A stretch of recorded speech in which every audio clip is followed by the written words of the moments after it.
We live in a world drowning in information yet starving for wisdom. Your phone can do more than entire medieval libraries, yet your focus is weaker than that of a 14th century monk writing by candlelight. Back then, distraction wasn't a notification, it was hunger, war, or plague. Every thought mattered. Every moment demanded discipline. And while we pride ourselves on being advanced, we've quietly lost something those medieval minds mastered: mental sharpness built by necessity, not convenience. What if I told you they had a manual, not written on paper, but carved into their daily habits, that forged unshakable clarity? No productivity apps. No self-help gurus.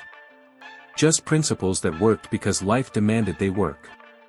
Today, we're going to open that lost manual, page by page, and see how these ancient methods can still make us stronger, calmer, and more alive. In the medieval world, focus wasn't an abstract virtue, it was survival. A single slip of attention could waste months of work or even cost a life. Scribes, for example, worked in scriptoria, long halls filled with heavy wooden desks, candlelight, and silence so profound you could hear the scratch of every quill. They copied holy texts by hand, where even one mistaken letter could distort meaning. The discipline this demanded was staggering. But it wasn't just monks and scribes.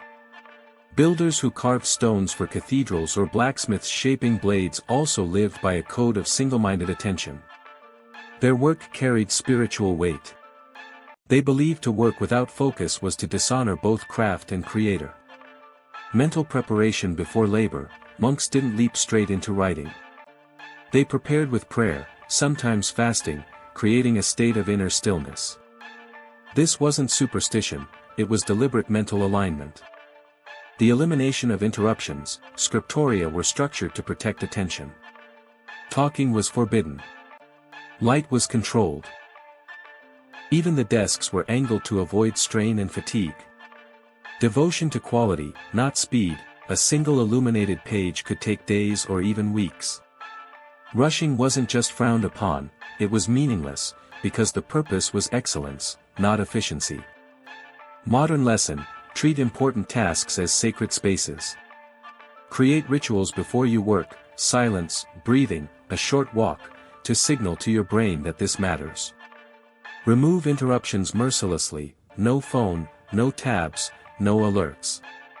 Do fewer things, but do them with a reverence that builds deep neural grooves of focus. Why did medieval people endure long hours, cold mornings, hunger, and hardship without losing their minds? Because their lives were anchored in purpose. Faith, craft, and community weren't optional, they were the framework of existence. A craftsman building a wooden wheel wasn't thinking, how can I optimize this task for efficiency? He was thinking, this wheel will carry food to a village. It will save lives. Purpose made labor noble, not oppressive.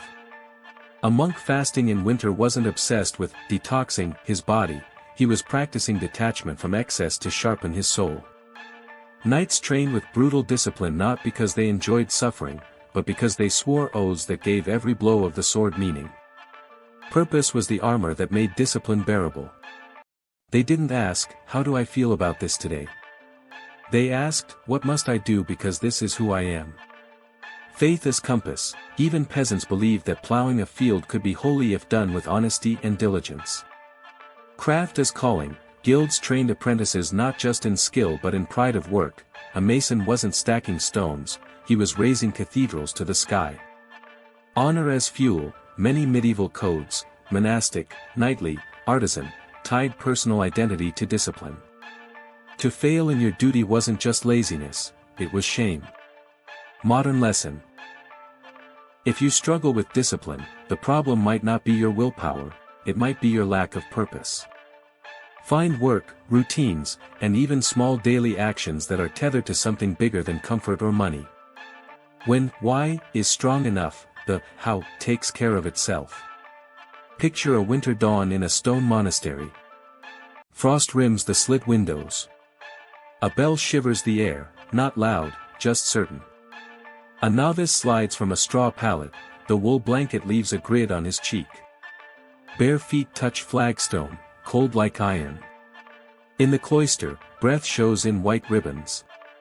There's a basin by the door, water from the barrel, night cold. He washes his face without wincing. That is the first training, do the small hard thing without ceremony. In the refectory, breakfast is bread that bites back and a thin pottage that tastes of smoke and onion.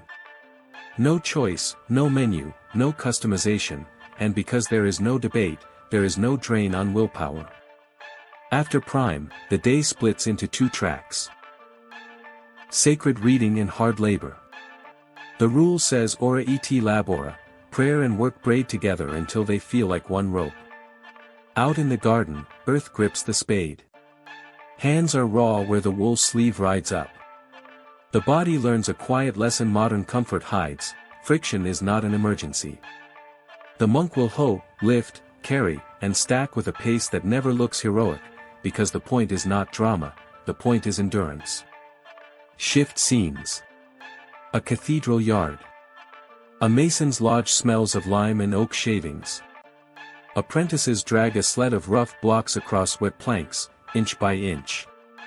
A master taps a chisel and an echo rings through the frame of the rising nave. There is no machine to accelerate the difficulty out of the process. Cuts must be true, because a mistake in stone cannot be backspaced. Shoulders thicken. Palms glass over with callus.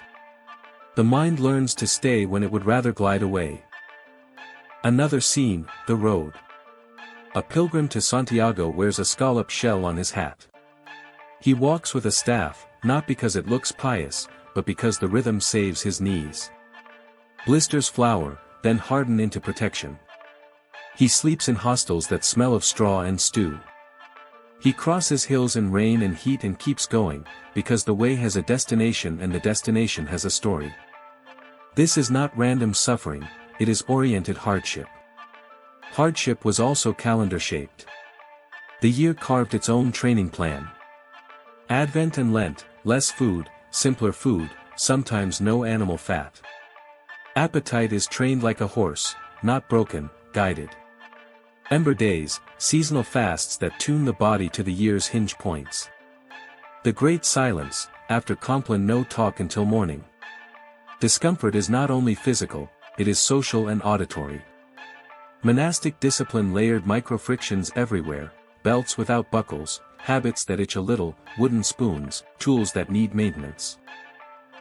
Each small inconvenience sanded down the reflex to escape. Over time, the mind developed a tolerance for reality as it is, cold, heavy, slow, and that tolerance became clarity under pressure. Impulse latency, the gap between urge and action lengthens, you can feel hunger, cold, boredom, and choose. Task persistence, repetition under load becomes normal, again, stops feeling like failure. Attentional grit, discomfort stops hijacking working memory, you focus while the body complains in the background. Identity stability, I am the sort of person who endures, replaces, I hope I can. Adopt a craft law, one-take tasks. When you sweep, sweep once, thoroughly. When you send an email, send it complete. When you set a tool down, put it away fully. This is how masons worked with stone and monks worked with pages. The brain learns to finish, and finishing is a kind of strength that makes later hardship lighter. Dusk. The bell for Compline hums along the cloister and settles into the ribs. The church is dark except for a braid of candles. The community chants in a low tide that rises and falls on a single breath. When the last amen fades, the great silence begins. No gossip, no negotiation, no one more thing. The day is sealed. Reflection lives inside that seal. A monk returns to his carrel, a wooden booth with a sloped desk, a bench polished by years, a small window giving a square of night. He opens a manuscript. Finger to margin, he practices Lectio Divina, slow reading, not for information, but for transformation. A word catches, he lingers. He writes a line with a quill that resists hurry. Then he closes the book and turns inward. The questions are plain, where did I waste? Where did I work well? Where did I wound? He does not perform for anyone. He does not catastrophize. He observes, names, resolves. That is reflection, clear seeing without drama. Next morning in the chapter house, the community meets. This is the chapter of faults. Brothers speak small failures aloud, arriving late, talking in work hours, letting temper show. The abbot corrects, briefly. There is no courtroom heat, only hygiene for the soul.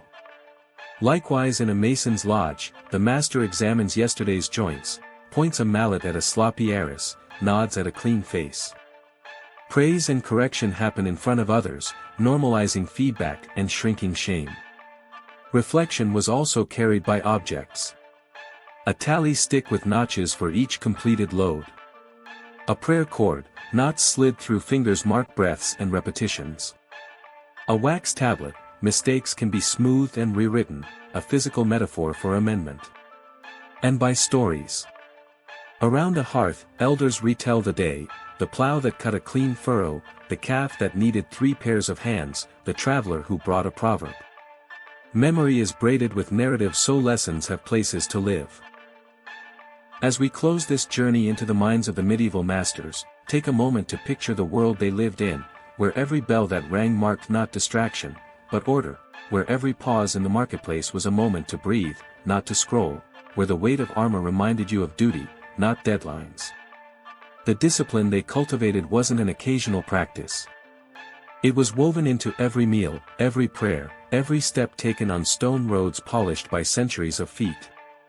Their sharpness was not gifted, it was forged. Forged in cold monasteries at dawn, in the silence of candlelit scriptoria, in the relentless rhythm of the training yard. You don't need to trade your phone for parchment, or your office for a cloister.